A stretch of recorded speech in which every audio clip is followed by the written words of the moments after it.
Hi,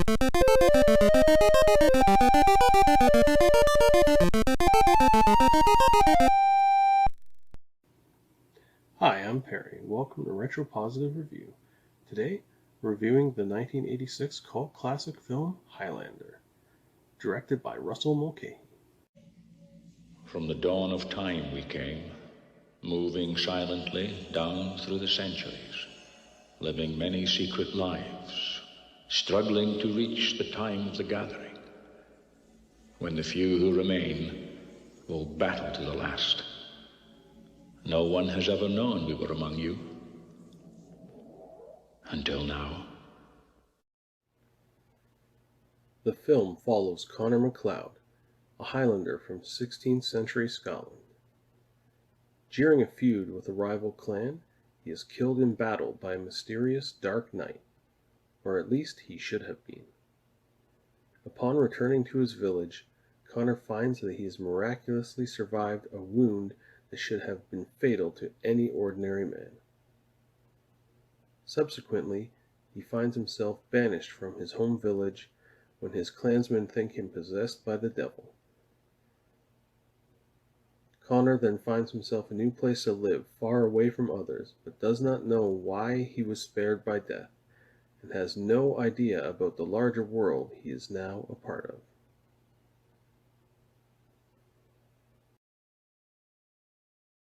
Connor then meets a wise older man named Ramirez. He explains to Connor that he is like Connor and cannot die. They are immortals.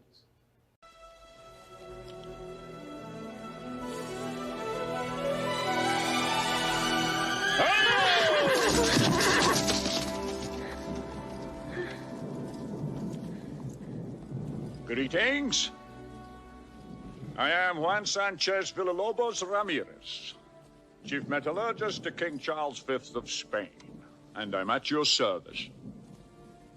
Who?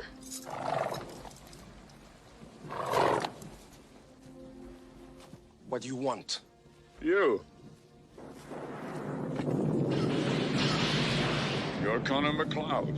Maybe I am. You're Connor MacLeod, wounded in battle and driven from your village of Glenfinnan 5 years ago. Connor learns that he can only be killed if another immortal removes his head. So naturally, swordplay is a big part of the film. Never lose your temper. If your head comes away from your neck, it's over. Ramirez prepares MacLeod for the trials ahead and warns him of the evil Kurgan who is hunting him. At first, MacLeod is an unwilling pupil, but he soon comes to view Ramirez as a friend and a mentor. You cannot die, MacLeod. Accept it. I hate you. Good. That is a perfect way to start. When we first met, you felt ill, remember? That wasn't the first time you felt that sensation, was it? No. When the MacLeods fought the Frasers and a Black Knight, I felt it then. Only it was different, more painful. That Black Knight was a Kurgan. It's because of him that I sought you out. Who is the Kurgan? And where does he come from? Oh, the Kurgans were an ancient people from the steppes of Russia. For amusement, they tossed children into pits with hungry dogs to fight for meat. The Kurgan. He is the strongest of all the immortals. He is the perfect warrior. If he wins the prize, mortal man would suffer an eternity of darkness. How do you fight such a savage? With heart, faith, steel. In the end, there can be only one. Ramirez explains to Connor that when two immortals do battle, the victor takes the power from their fallen adversary.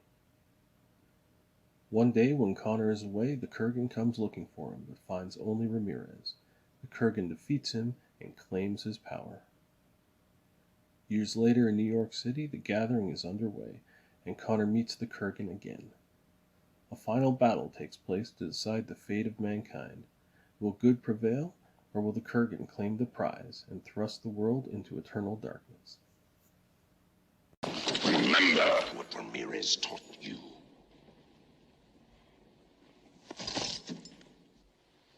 You can't stay in here forever. You are weak, Highlander. You will always be weaker than I.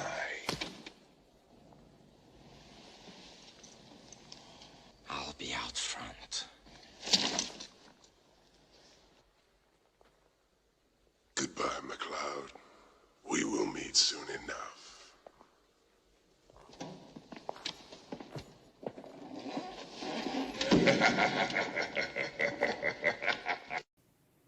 I remember renting this film with my cousin Brad back in the mid-90s, and ever since I saw it then, it's been my favorite film.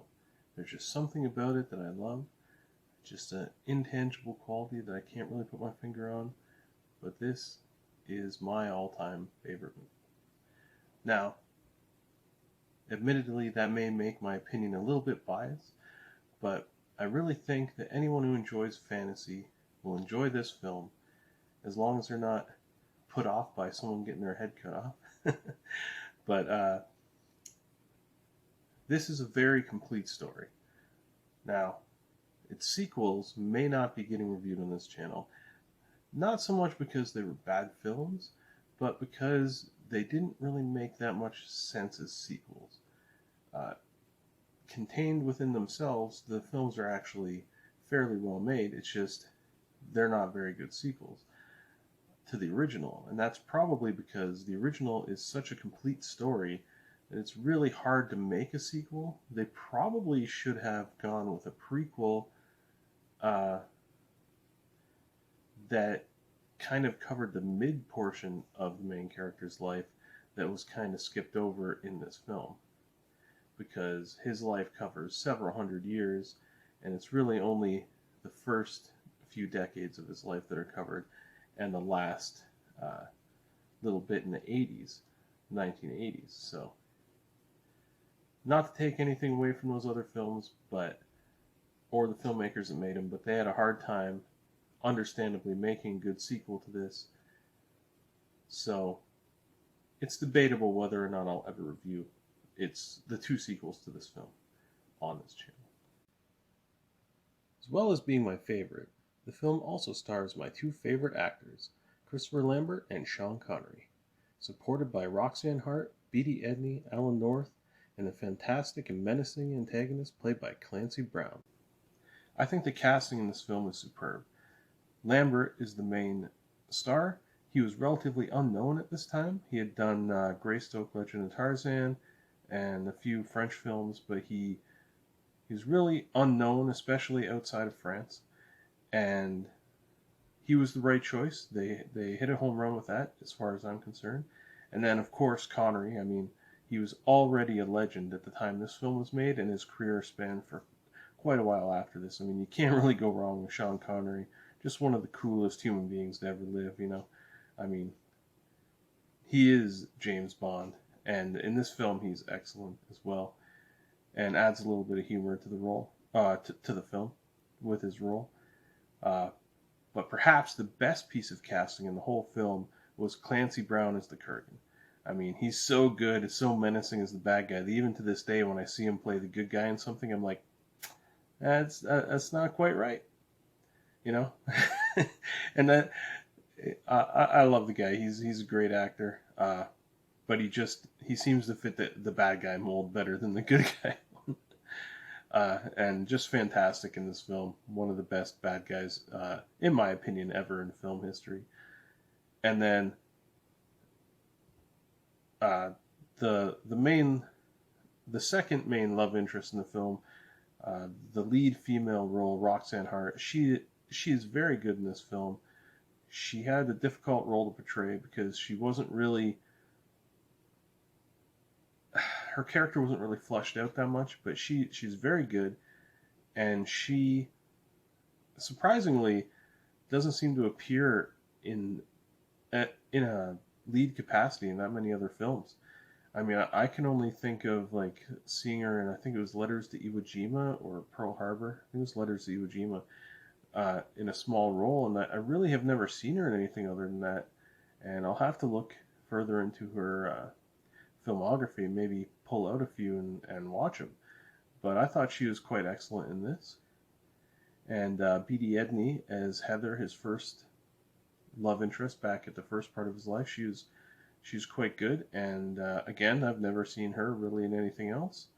So for two relatively unknown ladies, they really pulled those roles off quite nicely. And the rest of the supporting cast is rounded out very well.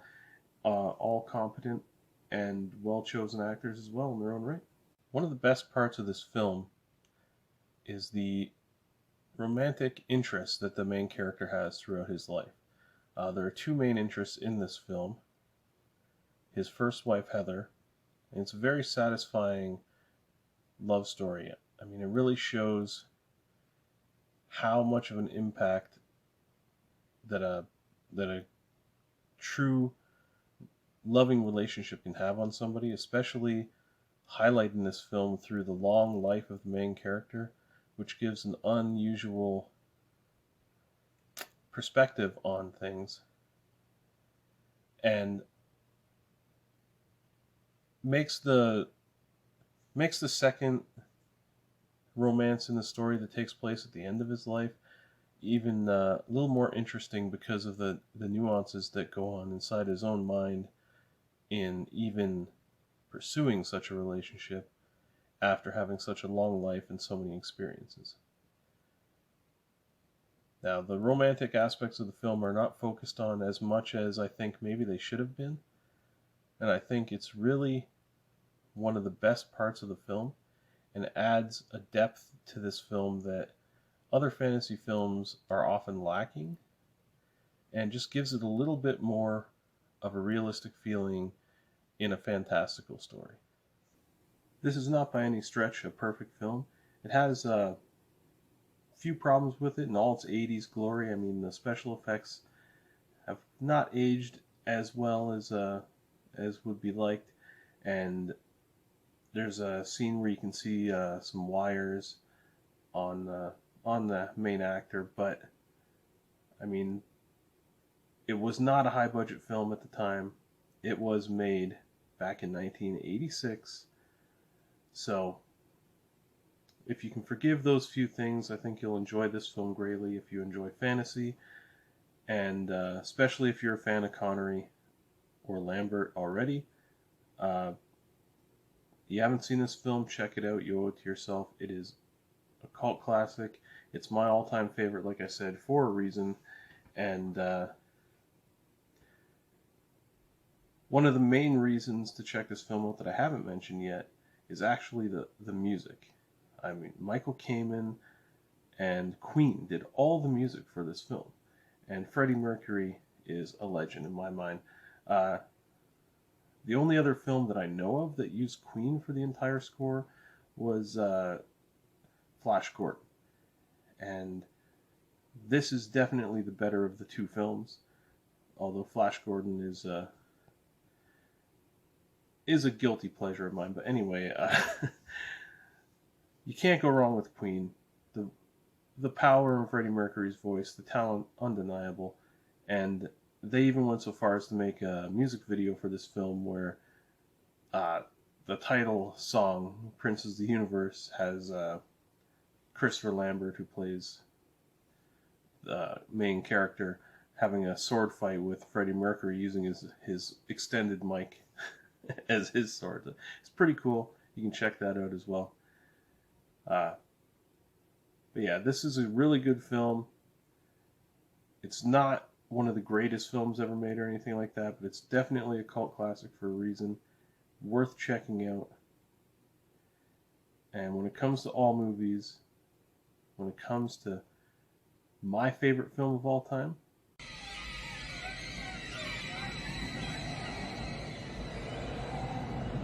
There can be only one